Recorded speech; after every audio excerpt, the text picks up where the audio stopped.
Hey everybody, how's it going? I hope you're having a lovely day. This is going to be a really difficult video to do because there's a lot of plot turns and twists and little details, but I appreciate it if you'll think you'll be able to stay for the entire thing, because if you stay for the entire thing, it really will begin to make sense. In the last video that I did, I was talking about a Colorado right to repair bill that would allow farmers to be able to fix their own tractors. And a point that I've been bringing up in more and more videos over the past year is that the Farm Bureau that claims to represent and advocate for farmers doesn't seem to do so. Right to repair was voted on 176 to 1 within constituents of the Farm Bureau. In spite of that, legislation continues to get slow walked. You have politicians that are supported by the Farm Bureau that vote against right to repair. You have VPs of the Farm Bureau leave the Farm Bureau to go work for the Equipment Dealers Association and then make cheeky comments to members of the Farm Bureau that see this as a betrayal. But the biggest one was this email that I received on December 14th, 2021 from somebody who worked from the Farm Bureau. This was an email sent between my lobbyist, who I had hired to try to get right to repair passed in a state, and a gentleman from the Farm Bureau. I included a screenshot of this email in my last video, which was really telling, and a lot of you wanted more explanations and more details on it, so that's what this video is going to be about. And I'll read you the email just so you know what I'm referring to. It's still a tough issue to address. Our problem isn't really a non-ability to repair our own equipment, but more a lack of service providers in key times of the year. Most farmers don't have or care to have the knowledge of the equipment to repair their own equipment, so it's more of a service provider issue. I don't think the bills you guys are going with will address our issues, so we won't be going in that direction this session. We're still looking at several options, but I'm not sure a legislative fix is the answer. So to keep your bill clean, I would recommend removing farm equipment from the bill. If not, I'll probably have to ask for an amendment to the bill to remove them, and that will make it super difficult to keep the bill moving. I will translate the way I read this, the way I see what he's saying. Hi, we don't actually support farmers' right to repair. I'm going to say something that's so ridiculously outlandish that just lets you know which side I'm on without actually saying the quiet part out loud by saying that farmers don't care to fix their own stuff. If you don't remove farm equipment from the bill, I will contact the legislators directly with the full authority and weight of the Farm Bureau, which will undermine your authority. So if you don't remove farm equipment from the bill, which would make my master's John Deere happy, I will tank your bill and destroy you. That's the way that reads to me. That reads as a very veiled threat. Get farm equipment off of this bill, or I will humiliate you and destroy your bill having any chance of passing when it comes to consumer electronics, right to repair, automotive, or anything else. Now, I reached out to my lobbyist the moment I got this email because this was really, really concerning to me. You know, you have somebody who claims they support farmers that is saying that farmers don't want to repair their own equipment. Again, I was born in New York City. There's like one tree in all of Brooklyn, but I've met farmers. I don't live under a rock. Farmers want the ability to fix their own stuff. This guy is lying. The way corruption works is you say these things that are kind of feasible. This isn't something saying, we will destroy your bill. We are going to go out of our way to destroy it. He's pretending that the issue farmers have is dealer availability more so than inability to fix their stuff, so that he can then say, since this bill doesn't solve our problem, I'm going to suggest that you remove us from it. So he gets to say a veiled threat, but without actually wording it as a threat. And that's a difficult thing to do. That is a skill. This is a skill. These people are not stupid. So I had a conversation with my lobbyist. And what my lobbyist said was, listen, if you want to do a video on this, you can do a video on this. But if you want to get the bill passed, that's different. Do you want to get a bill passed, or do you want to do a video pointing out that this guy is maybe being disingenuous? What's more important to you? Because that's what it comes down to. And I made a wrong decision at that time because I actually believed it was a binary choice. I listened to the lobbyist. I got along to get along, or got to get along to got along, however you say it. And it screwed me because in that state, A, the bill never passed. B, because I criticized one of the House representatives for not knowing the difference between firmware and source code, not knowing the difference between a paper schematic and actual program source code. He not only tanked the bill, but also said that I was a racist in the meantime, and as a result of it, this bill never passed. I will include videos down below if you want to see me criticizing him for not understanding what source code is, and then him saying I'm a racist because I said he didn't understand source code.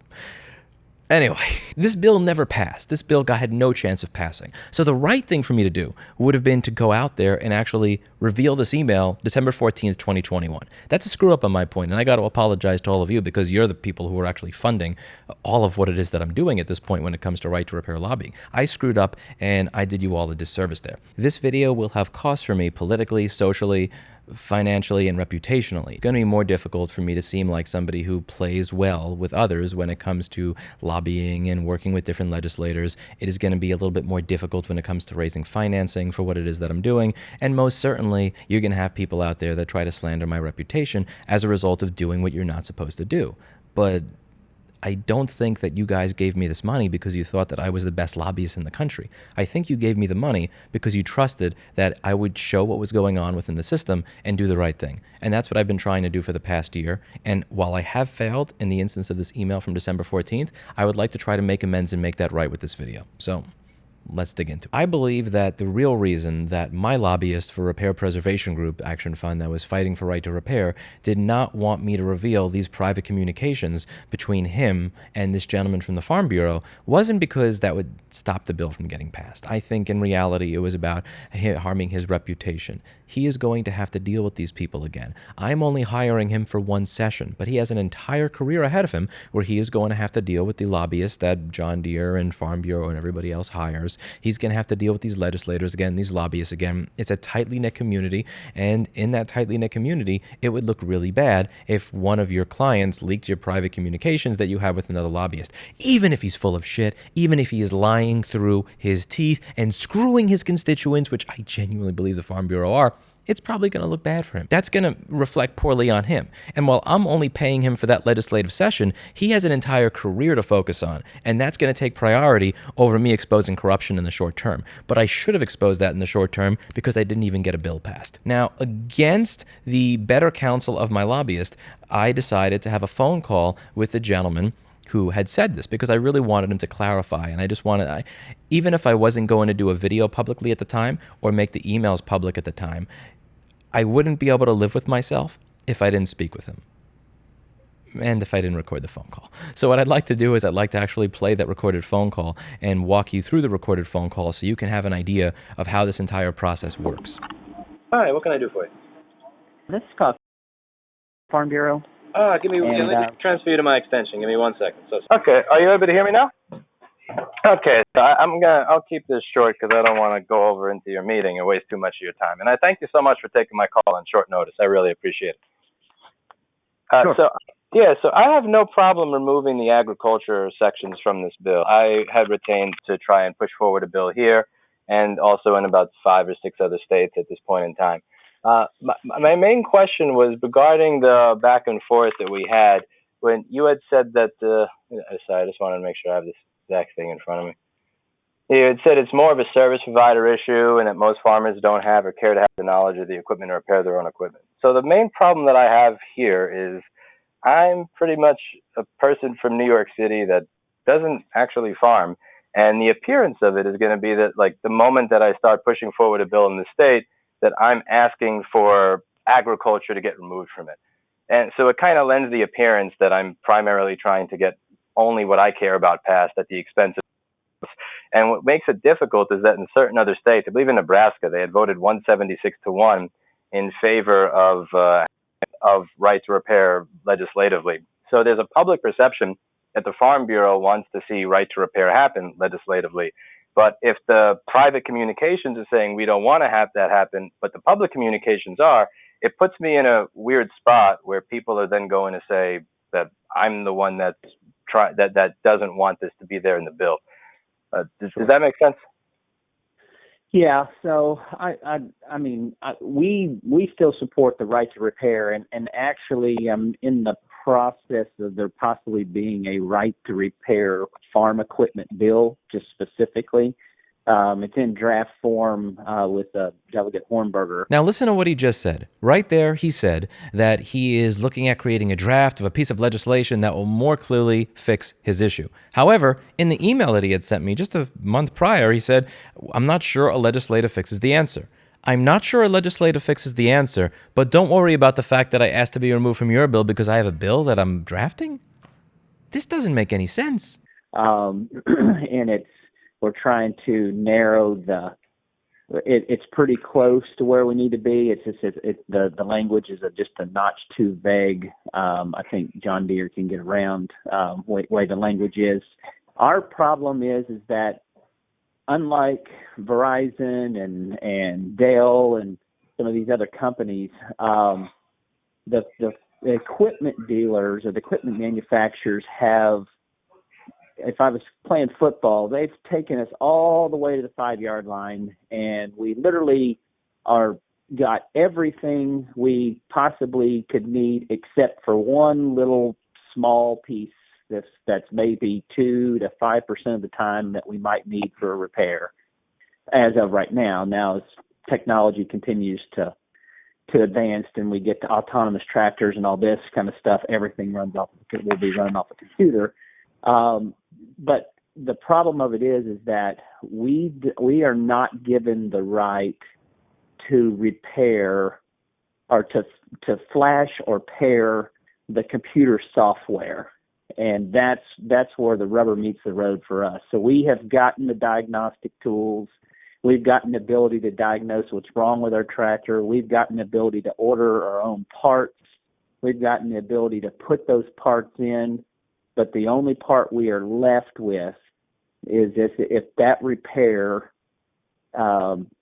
requires a software or requires some hardware change in one of the computers in the piece of equipment, that software pairing or that sourcing of that code is not given to the farmer or to any independent repair group. It has to be done by an authorized repair person, and they will not budge on that. And that is literally the only thing we have left. And so the way the bill that you guys are pushing forward gets it's trying to fix a lot of things that we've already gotten past, and I'm trying to get to the last nuts and bolts. And so that's why that bill, that bill's too complicated to fix our problem, and that's why I was trying to keep from getting in the middle of that, because it's kind of an apples and oranges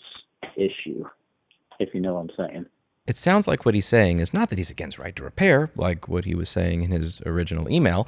What he's saying now is that this bill doesn't go far enough. It doesn't get us exactly what we need. So let's read the House and Senate versions of this bill to try and figure out if they would have actually gotten us what we were looking for. So in the House bill, it says, for the purpose of requiring an OEM to make available documentation, updates, or information to an independent repair provider or owner of farm equipment to allow for the diagnosis, maintenance, or repair of farm equipment. And when you scroll down, just to make sure that there's no misunderstanding here, it says, for farm equipment or parts of farm equipment manufactured by OEM on its behalf, will make available to independent repair provider or owner of the farm equipment documentation, parts, tools, inclusive of any updates for purposes of diagnosis, maintenance, or repair of the farm equipment. Now, when it comes to pairing, tool includes software or any other mechanisms that provision, program, or pair apart, calibrate functionality, or perform any other function required to bring the product back to fully functional condition.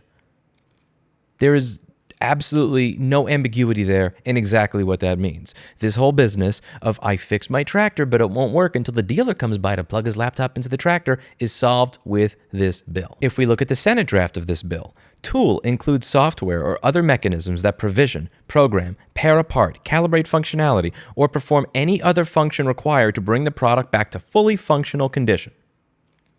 That is clear as day to me, and the fact that they never introduced any other legislation like this gentleman said they were considering doing, the fact that he said farmers don't have an interest in fixing their own stuff, and the fact that they signed a memorandum of understanding ensuring that they will never ever again back any sort of right to repair legislation really solidifies for me that this gentleman's problem was not that the bill that we presented wasn't strong enough.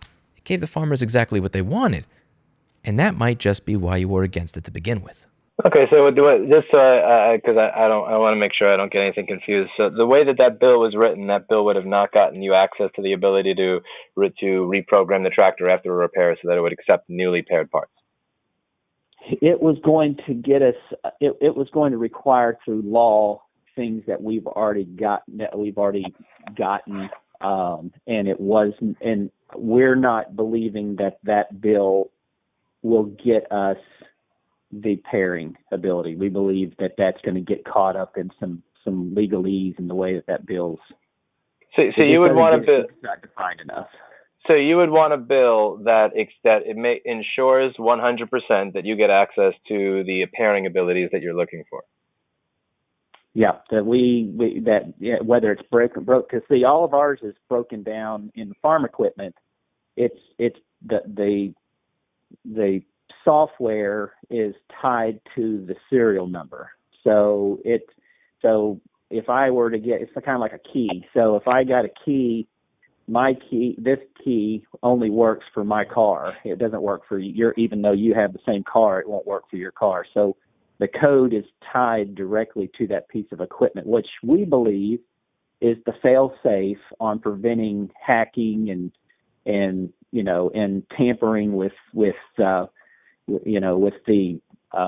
emissions and stuff like that they're worried people are going to do. Which I've already told them. I said a person right now can go in and tamp and put pieces in to bypass the emission stuff now. So it's not like can already be done. So that to me doesn't hold water. So yeah, we're down to a very finite component that if I'm going to put a bill in, I'm going to pinpoint on the issue that we've got, because the rest of that stuff, I'm afraid, is going to get hung up. I know I can't get the Republican support on the full-blown bill, but I know I can get them on our on our farm equipment bill. Yeah, definitely introducing a farm equipment bill. And MacBooks are the most liquid-resistant computers ever made. I mean, you see what I'm getting at here. This is full of shit. At the time, it was just enough to be able to gaslight you into thinking, maybe they are on my side, they just disagree on this particular bill. But 1 year later, when the Farm Bureau signs a memorandum of understanding with John Deere that says, and I quote, Farm Bureau agrees to encourage state Farm Bureau organizations to recognize the commitments made in this MOU and refrain from introducing, promoting, or supporting federal or state right to repair legislation. I repeat, Farm Bureau agrees to encourage state Farm Bureau organizations to refrain from introducing, promoting, or supporting federal or state right to repair legislation. Are you surprised in any way, shape, or form that this gentleman's supposed draft legislation was never announced, that it never came out, that it never went anywhere? Wow, I'm so surprised that he never actually introduced anything, because he never intended to begin with, because the Farm Bureau is in the pocket of John Deere. Okay, because on a farm equipment bill, I would be open and interested in helping you in any way possible getting that done. And to be quite honest, I'm surprised that was what you're proposing. Because when you said, I'm just going from the email that sent me. You said, when you said most farmers don't care, have the knowledge to repair their own equipment, that has been so. I was like, is this something where you've surveyed? It's just because that's so far. That's pretty much the exact opposite of what I've heard from every farmer that I've ever spoken to across the country. So if anything, I thought that you would have been against any legislative solution, even one that would actually get you what you want. So I'm like pleasantly surprised that is your farmers. So farmers want to fix what they can fix, but the vast majority of us that farm don't have the expertise, nor do we have all the equipment needed to fix some of this, these $100,000, $500,000 pieces of equipment. So a lot of farmers are not going to, even if they got this ability, they're not going to do it. The biggest thing that we're after of all the things is specific to our industry. We are seeing a lot of consolidation within the manufacturing and dealers in our region or across the country. And so as there becomes fewer and fewer businesses doing the services and providing technicians, it becomes more and more difficult to get somebody to work on your piece of equipment when you're in the middle of harvest or you're in the middle of planting, which is the two crunch times of the year. And what we're having problems with is that even if there is a retired technician that's our neighbor that's got 40 years worth of service with John Deere and probably knows these pieces of equipment better than the new technician, that person does not have the ability to fully fix that piece of equipment and wouldn't go into doing that on the side if they can't finish the job. So why would I go buy, $500,000 worth of pieces of equipment to work on farm equipment if I can't do the computer pairing or the flashing of the software, because when it comes down to it, if you put a new controller in a tractor, yeah, I could do all that as a third party, but if I can't get the software to flash that new controller to make that tractor work again, I'm going to have to call the dealer up anyway, and they're going to charge me $120 an hour and a service fee to come out just to plug a computer in. So that's the hang up that we've got right now, and the dealers are just not willing to budge. So okay, I understand where you're coming from. Now, feel free to say no, but I need to be able to explain, when I'm modifying any of these bills or I'm asking them to be modified, just to give our donors what it is we're doing and why. Would you be comfortable with me saying that we have removed agriculture from this bill at the request, since Maryland Farm Bureau is not looking for a legislative solution this session? Would you be comfortable with that phrasing? Not to say I would be more comfortable to. We were asking to have it separated. If we're going to move forward with any kind of fix, we want it to be on its own merit, because we don't believe it's in the same. It would be in the same context as all of additional things, whether it be a cell phone or whatnot. So we're most likely going to go after a legislative fix. I think the bill's coming in, but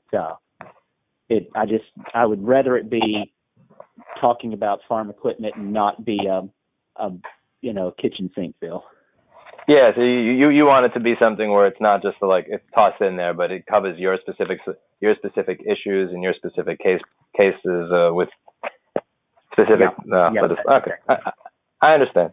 Well, thank you very much for taking the time. I really appreciate it, and I don't want you to be late for your meeting. And thank you very much. All right, thank you. Okay, bye-bye. Now, in the state of Colorado, we have a bill that's been introduced, and it's popular, and it only covers agricultural equipment. We're not going over medical equipment, iPhones, laptops, bicycles, cars, just agricultural equipment. He said his problem is that he wanted a bill that was very specific. The Farm Bureau wants something that's very specific, that only covers their specific use case so that they can guarantee that it gets them what they want. So this bill has been written, and it is supported by literally everybody but him.